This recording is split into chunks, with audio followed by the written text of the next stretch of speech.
Here we go.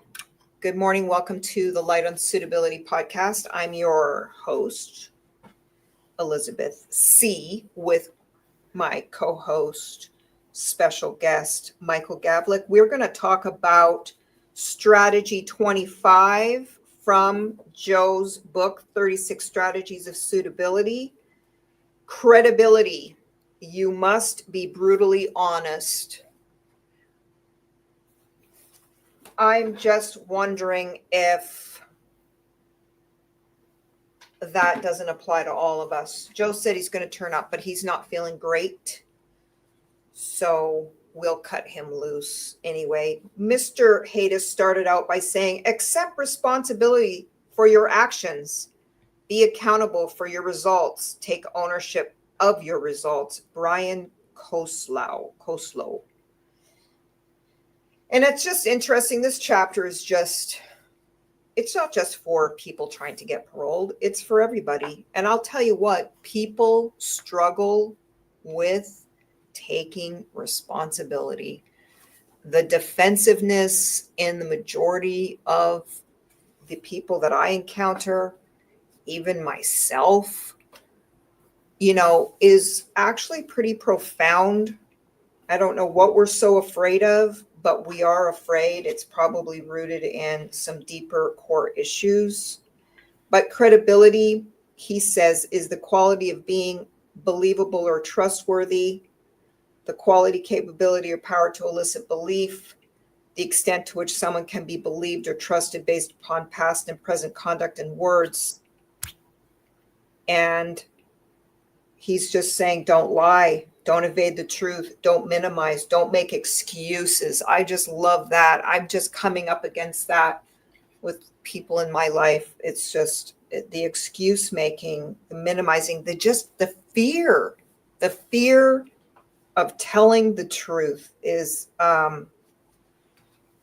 quite, I don't know if shocking is too melodramatic, but it is. And then he's got in this chapter a bunch of examples about this stuff. And, my approach with clients is just tell me what you've done and we'll sort out strategically, legally, what works best for you so we can remain within the confines of the truth without having you say things that are not truthful and then encounter a question that you can't answer because you weren't being truthful, because you were seeking result based on, you weren't turning it over to the higher power. You were using your power, your control, your wanting to manage the situation to get the result that you wanted, is what I think ultimately that is. Okay. It's so, murder. If you've killed someone, there's no statute of limitations on that. No. So you've got the murder crime that you have. Well, some gang members have been shooting at each other for a long time and they rival gangs. Stuff happens. Police can't figure it out. No arrests are made or whatever. And so that does need to be treaded on very carefully. Other sexual assaults or sexual assaults at all, that topic needs to be treaded on with extremely carefully. Ways you can manage that. Last week, I had an issue where my guy has potentially pending litigation from the DA's office. He made some ambiguous statements at his RVR hearing. He went forward with the RVR hearing. There wasn't seeming to be some referral at the moment, but the DA seemed sort of interested at the hearing potentially about that. And so I just shut it down. I just said, the commissioner brought it up and I just said, yeah, you know what? I don't want him to answer because his questions, the statements he gave at the hearing were kind of funky, to be honest. Okay. Probably dishonest. And that was going to get him in trouble. So instead of him going down the further rabbit hole of dishonesty, I just shut it down and said he's not going to talk about that or answer questions about that. And so there are ways of managing, dishonesty, but step 1 of the 12 steps says be honest. Steps 2 says a willingness to turn whatever happens over to a power greater than yourself. And step 3 says I made a decision to actually go ahead and do it. invite the Holy Spirit in and say, you know what? Thy will, not my will. So honesty is the best policy. It really is. And trying to downplay, especially gangs. Like I had a gang issue last week. I interviewed some guys and I was just talking to him. I just said, let's see where you're at. And man, the gang mentality came out of him. The enmeshment of the way they speak is kind of like you just tell the bare minimum in response to a question. And then you're pulling teeth. Okay. And that is gang mentality. So when the officer comes to talk to you in the shoe, or comes to talk to you about an RVR, or comes to talk to you about the riot, or comes to talk to you about any of that stuff, gang activity is just like bare minimum. What happened? Oh, there was an altercation. All right. What was the altercation about? Oh, we had an argument. Oh, what was the argument about? Oh, disrespect. Like, what the heck is all this mean? Like, can you just tell me what this is about? It was really tricky. And this guy had done a lot of programming, but he was still stuck in the core nature of his being, which was fear. Okay. Because in gangs, fear means don't be vulnerable. Don't tell anybody too much stuff. Fear, fear, fear.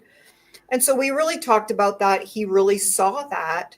And by the time I figured it all out, there was no argument between him and the other guy. He had run out from wherever you guys run out from, the side of the building or inside the building, because he saw his friend and another guy getting in a fight.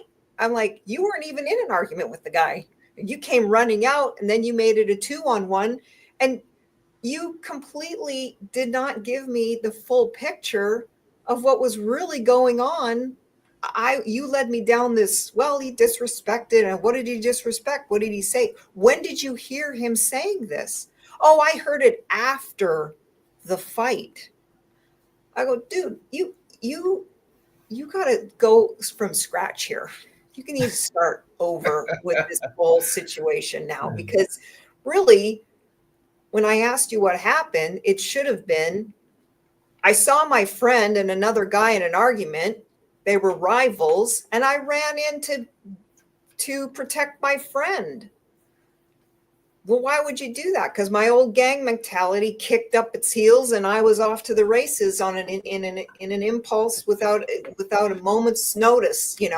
After years of programming, and he had either debriefed or fully formally disassociated and everything. But that old part just came up instantly, and so I'm not so concerned about that as I am concerned about, now we want the honesty about that. It doesn't matter anymore. It's already come and gone. You just need to lay it out on the table. And that's what the panel is looking for.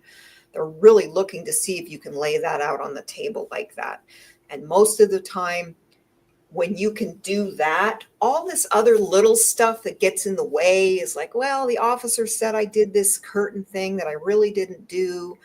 Well, we can start to look at that even deeper. Well, was there a curtain thing? Wasn't there a curtain thing? No, we all got written up. Well, you all got written up. Did you have a curtain? No, but it was the entire dorm, and I didn't speak up, or I didn't say something to the other inmates or whatever. I mean, you really can't, but most of these commissioners understand those realities. So if there is a discrepancy, they're more likely to take your word for it is if you say, hey, in this instant, my old gang mentality got the best of me. I ran in to help a friend. It ended up being 2-on-1. He was at a disadvantage. They're more likely to give you more credibility over here for the fact that, yeah, unfortunately, I didn't have my curtain up, but the policy was all, everybody's in if somebody's got it up, or too many have it up, or whatever, because the officer gets frustrated and says enough is enough. So, or they're more willing to give you the benefit of the doubt on life crime discrepancies, And any of that, especially these days, more and more commissioners understand that, trials are not actually reality of maybe what really went down. So that's really my take on credibility. A lot of Joe's chapter, he talks about evasiveness, being direct, just like what I'm talking about, the vagueness. That usually comes up with gang members and usually sexual assault crimes. It's hard to talk about sexual assault crimes from a really honest point of view. It's just, for whatever reason, there's a lot more shame behind that than there is for killing someone, which I always say, look, if you say my crime wasn't as bad as his crime because it's not a sexual assault, or my crime isn't as bad as his crime because it's only a kidnap and no one was killed, or any of that stuff, what you're doing is marginalizing the victims of those other crimes. So you marginalize the victim of the murder, the family of the murdered victim. Well, at least, she wasn't raped. It's like, okay. Or the kidnap victim. Oh, well, what's the big deal? It gives this impression like, what's the big deal? She survived it. She should be over it. She's not dead. She wasn't raped. So when I have presented it in that way, a lot of people get that. There's also credibility in the things that we say that are honest, okay, but not really, there's not the depth of insight behind it. So, well, I'm Prop 57. It's a nonviolent crime. It's like, it's nonviolent. It's domestic violence. Okay. But for some reason, the legislature says, I don't know if it's exactly, but for some reason, the legislature says, oh, domestic violence is nonviolent. I've seen some really violent crimes called nonviolent. And then my clients come to the meeting and go, well, I'm a nonviolent offender. It's like, what does that mean? Is that meant to marginalize your victims right off the bat? To me, that is a dishonest approach. So I'm going beyond the literal honesty and I'm getting into the insight honesty, because if you have insight and you're honest about what really happened at the crime, I was the driver, not the shooter, it doesn't matter if they got you guys mixed up because the rival gang decided to point the finger at you because that's what they do. It doesn't matter. It's still not good. And you can still build a lot of credibility by becoming extremely self-aware how destructive, damaging, and harmful it was to be that kind of person willing to drive somebody into a neighborhood while your friend holds the gun out the door, willing to shoot at a bunch of people standing around. So it's the honesty behind all, and the things we don't say and the things we are unwilling to address in ourselves or look at or uncover. I mean, since the death of my dog, especially, has really uncovered and opened up a lot of stuff for me. I'm willing to do it. And I think that's the key.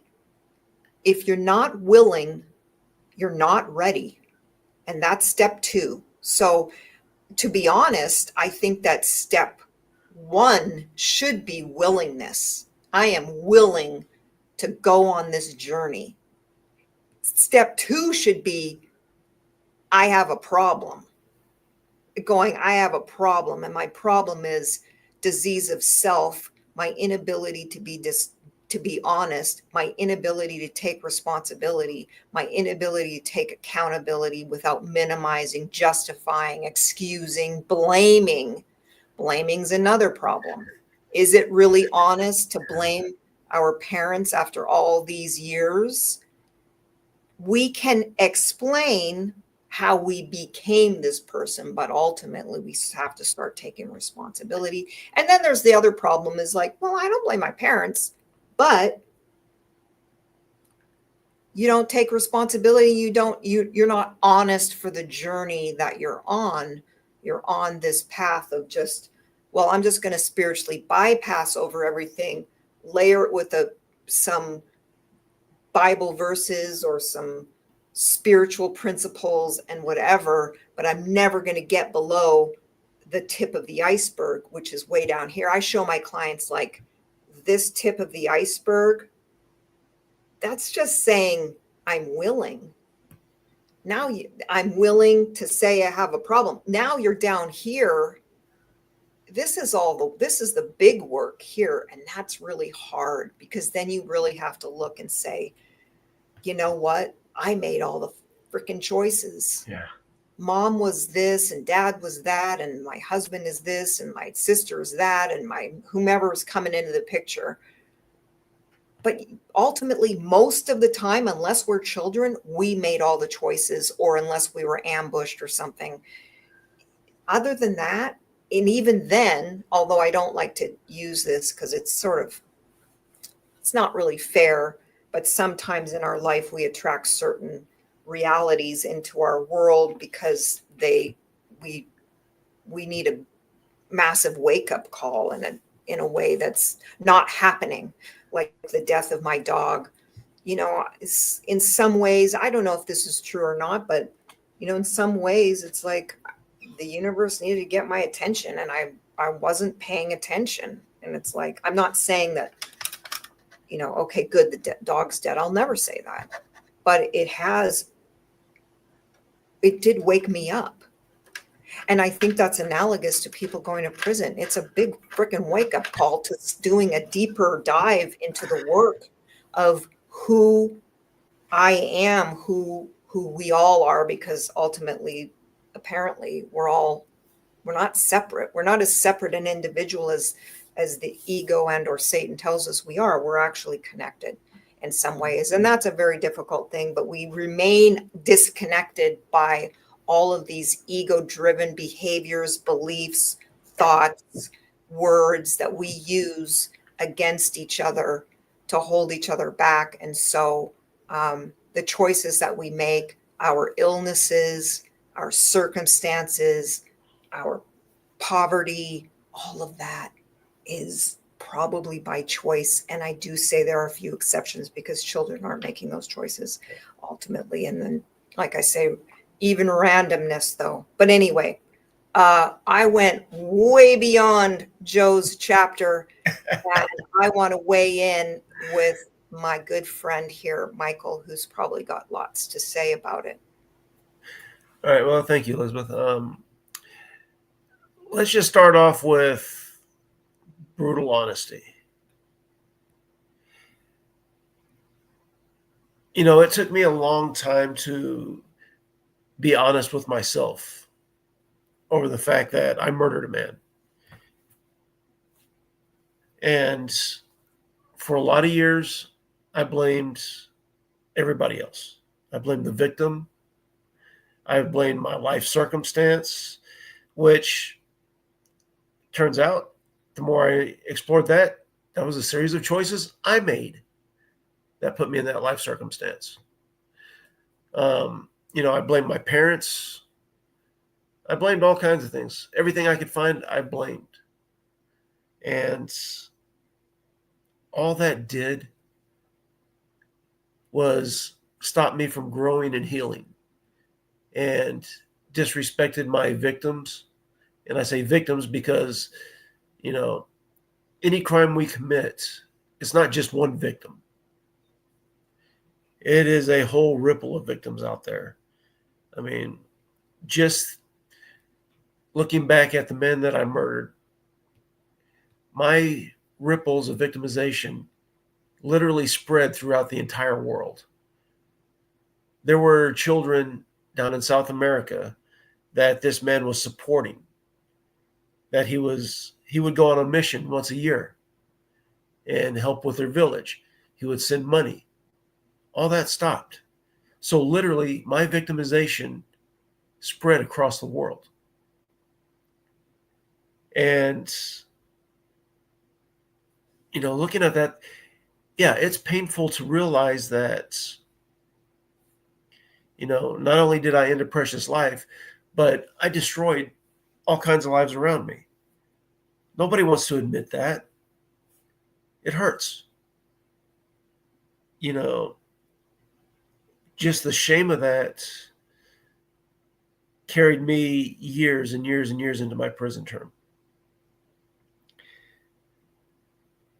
And, it really wasn't until I took full responsibility that I really started to understand, the cycle of, violence that I was going through, the cycle of denial, the anger issues I was having. I had to be honest about all of it. Yeah, these come from somewhere. These behaviors, this shame that, we're afraid of so much, the denial that I went through, the anger. Yeah, it all stemmed somewhere. It was all learned behavior, and I learned it from somebody. But guess what? When I got old enough to make my own decisions, I kept choosing to stay that course because I was afraid to be honest that I had these problems. I was afraid to be seen as weak, and it was just easier to deny it all, be dishonest about it.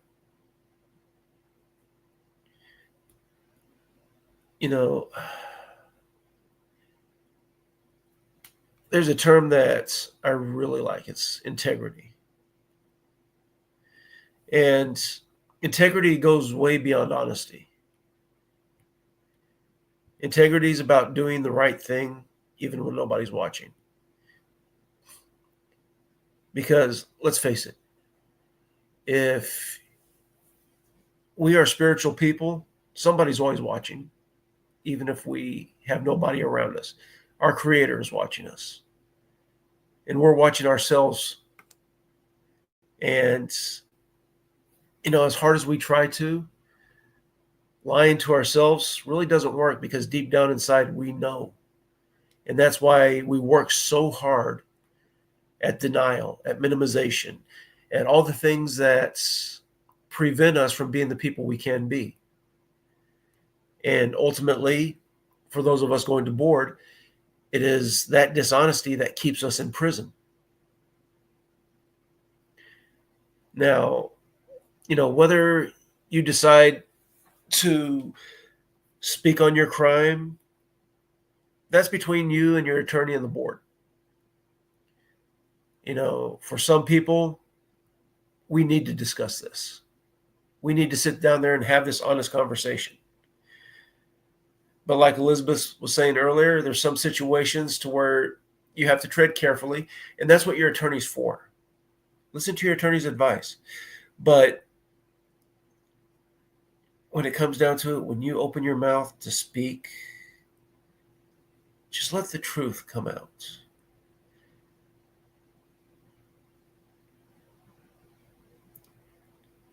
And I spent so much of my life lying to myself and lying to others. It's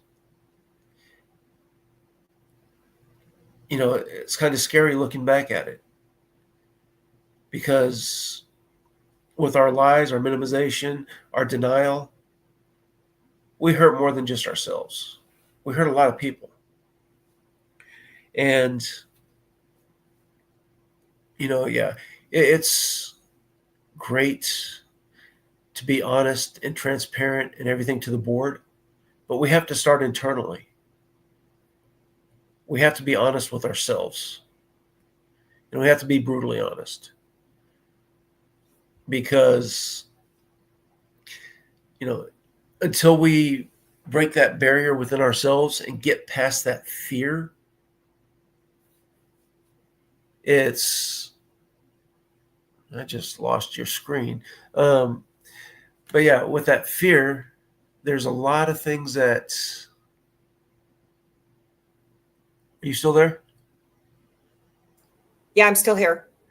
All right. Well, I lost my feed, but anyway, we haven't lost. Everything's been good on this end. So okay. Yeah, keep going. It's great. All right. So anyway, the thing is, until we can be honest with ourselves, we're not going to be able to be honest with anybody else. So our honesty has to start within. We have to be willing to take accountability We have to be willing to face the harsh truths.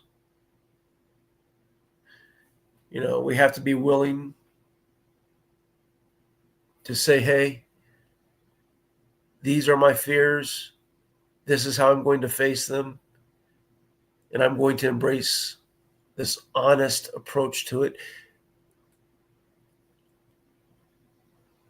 I can't emphasize it enough. And yeah, your attorney's going to give you some good advice. Listen to them. That's what they're there for.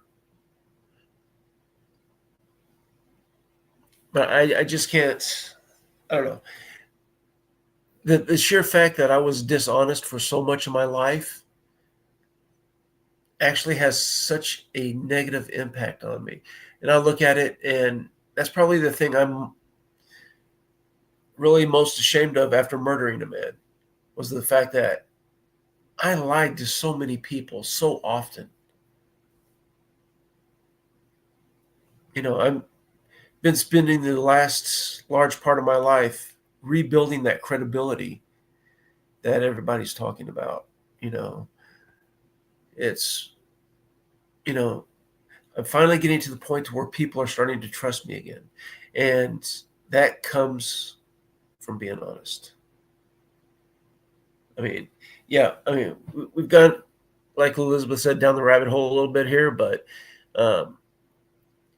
at this point, I'm not even concerned about guys getting ready for board when it comes to honesty. We have to be honest with ourselves. We have to be honest with the ones we love. There's so many times that I sat down at a gambling table inside a prison, lost money, and then asked my family for money. Oh yeah, no, I'm just hungry. I don't have anything. And I look back at that, and I took advantage of my family. I victimized them. And that's not cool. That's not a way to live. I look back and all the friends that I have or that I've lost, I lost them because I lied to them. It wasn't because I killed a man. They would have stood beside me had I not been so dishonest and deceitful. There's so much in life that goes on a daily basis. And, I find when we're dishonest about the things we do, especially for me, it's because I was living in a place of fear. If I would have thought about that before I committed my crimes, before I hurt people, I wouldn't have had to face that shame and fear of the consequences of being dishonest about everything and minimize, because I was afraid of the consequences.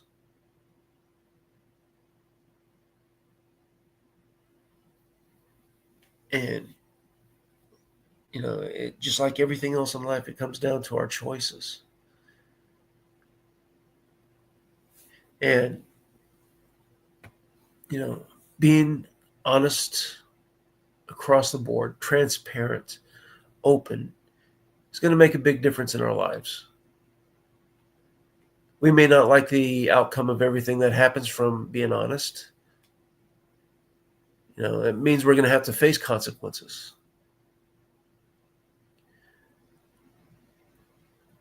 But you know what? If we're dishonest about the things that we do, when it catches up to us, the consequences are so much greater. Not only do we risk our freedom and our very lives, but we risk the people we love.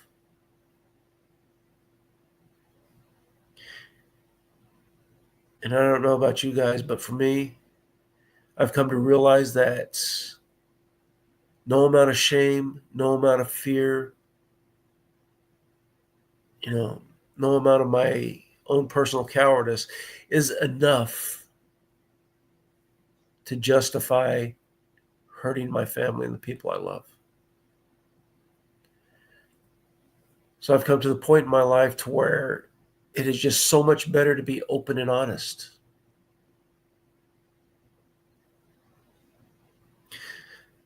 So this is a show about board preparation, though. So we're going to take a very short look. Well, I think it's all really important. I really do, because you can't get to the board and make an honest presentation unless you really do all of this deeper work, looking at your deeper self, because that's all in honesty. It's all honesty, looking beyond the crime and being able to see more and more. I'm sure you reveal more and more and more, even after your hearing, which you could have shared at your hearing, since you participate consistently with 12 steps, which is ultimately a journey of honesty. I mean, if you think about it, step 1, step 4, step 5, step 8, step 9, step 10, and step 12, and the rest of them, that just, it's all really important. And like sometimes my husband has said, or often he says, this show is really, you could take the principles and apply it most everywhere, other than talking about a review of the central file. But even then, Joe and I turned that into a discussion about a whole bunch of other stuff related to, reviewing one's history. So I think this is a great episode. I think all my episodes are great in spite of the 4 views that we get. I'm just surprised more families don't want to tune in. But I also think the platform doesn't lend itself to promotion, which is why I keep trying to switch to Spotify, but I need help doing that. So next week, Michael, is, and then I will cut you loose, is going to be, sorry about that, Strategy 26, I believe, considering the hearing from the commissioner's point of view. Really like that idea. Yeah, that's really like that concept. And that comes into us actually practicing our empathy, because, having to see it from their point of view, we have to put ourselves in their place. Yeah. And that's going to be a great discussion next week.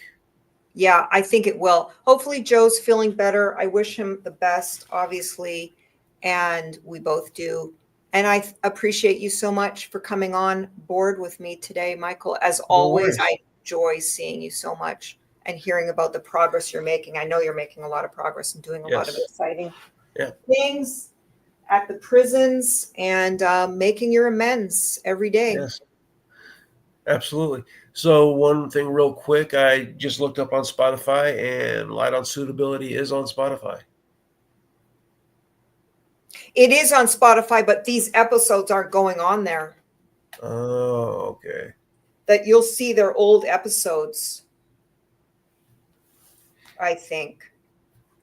So I got to work with her today and see if she'll get me back on there, because Spotify's got some new and upcoming stuff. They even have videos now, and it's more suitable for podcasting. But I like to do it on video just because it seems more like just talking to people like we're on a phone call. I don't know why.